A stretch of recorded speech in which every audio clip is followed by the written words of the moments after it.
Well, hello from a very wet and wild Sydney, where we are on the eve of the final Lions test in Australia in 2025. The last training sessions have taken place today. The Lions were out in Stadium Australia, as were Australia, to get a sense of the pitch at the what's now known as the Accor Stadium, the venue where the Lions won the series in 2013, where they lost the series in 2021.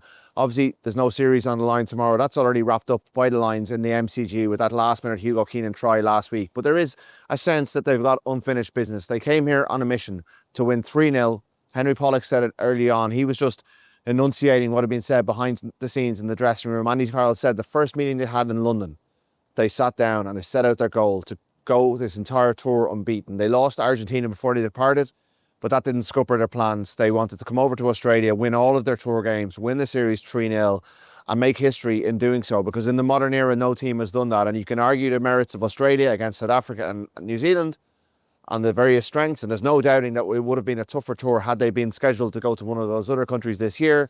But for these Lions, well, they can't do that. They don't make the plans. They don't make the schedule. They could only beat what was in front of them. And so far, they've beaten everyone. They've done it fairly impressively. Some of the tour games were patchy. That first test was emphatic for 35, 40 minutes, and they fell off in the second half, but that game was done.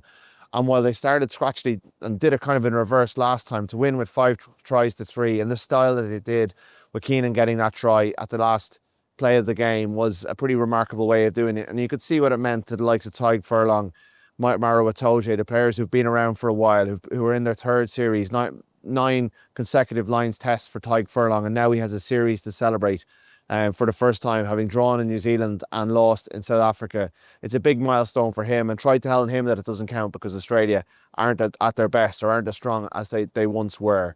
Can Australia summons a performance to make it 2-1 and gain some respect and get some momentum going into the Rugby Championship, coming back to their World Cup here in 2027?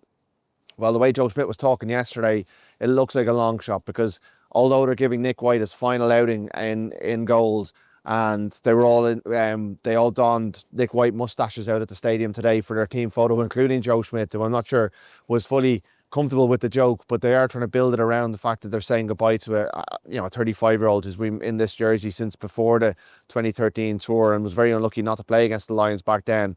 So they're looking for an emotional lift out that. They're looking for a response in terms of how last week finished and how good they were for the first half an hour.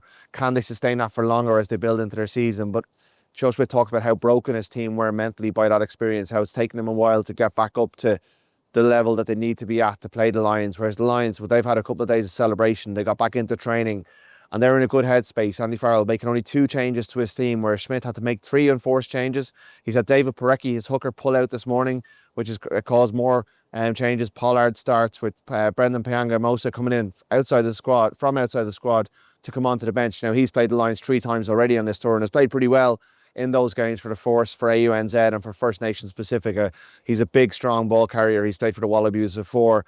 He's a strong in the set piece as well. So if he's on for an extended period of time, he'd be fairly battle-hardened and ready to go. I would have wondered why he wasn't in the squad to begin with, because he's such a big, powerful athlete and such a really good player as well. So the Wallabies, yeah, they've made 5 changes in total to their team now because of that late change with Porecki pulling out.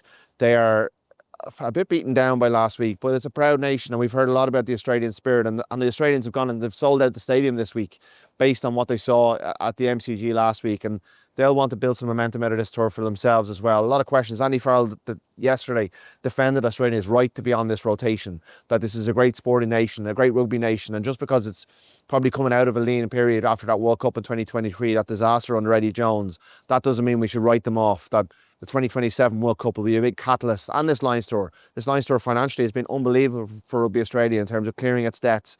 They want them to build on that in 2027 with the World Cup, but they're facing so many challenges here with the popularity of the NRL. I got a chance to visit the Sydney Swans HQ on Thursday or Wednesday, and it was an incredible spot, and like just the resources behind that club, and that's just one of so many AFL clubs across Australia, that power base that those 2 leagues have compared to the 4 Super Rugby teams here that are feeding in to the national team.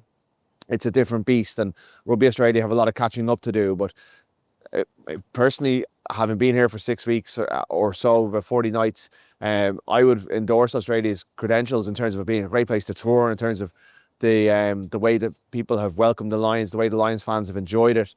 Yes, the games could have been more competitive in the build-up, but could you maybe play Fiji, Samoa on neutral soil, or go and visit the islands on the way? Or do you trust Australia to build up the strength so that in 12 years' time, I mean, the rugby landscape is changing so much. What's going to be like in 12 years' time, it's hard to predict. But in terms of what they've delivered in the Test series, the stadium infrastructure, I'm starting to find it very hard to actually see in reality the Lions taking Australia off the road. It's so accessible for so many people. It's such a bucket list destination, and the number of travelling fans, and also the number of expats or Irish and British people who live here, it makes it a very compelling place to come and tour. Even if the rugby hasn't been incredibly competitive, we got one great test in the second test. We'll see what tomorrow has to offer. This weather is not going to help. It's definitely going to make it a difficult game in terms of holding onto the ball.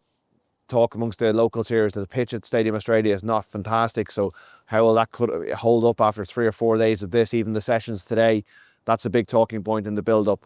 And the Lions, they want to play kind of that running rugby, that power style that they showed in that last test, the way they won it through 14 phases to win it with that try. That's what they want to do. They want to hold on to the ball, but maybe Andy Farrell picking a 6-2 bench shows that he thinks this is going to be a battle. This is going to be a bit of an on-pitch war, a lot of scrums, a lot of knock-ons. The Wallabies have Taniela Tupou back. He'll add to their set piece, but Farrell has backed his players to go out and do it again, to finish this series and to go out and make it a 3-0 win.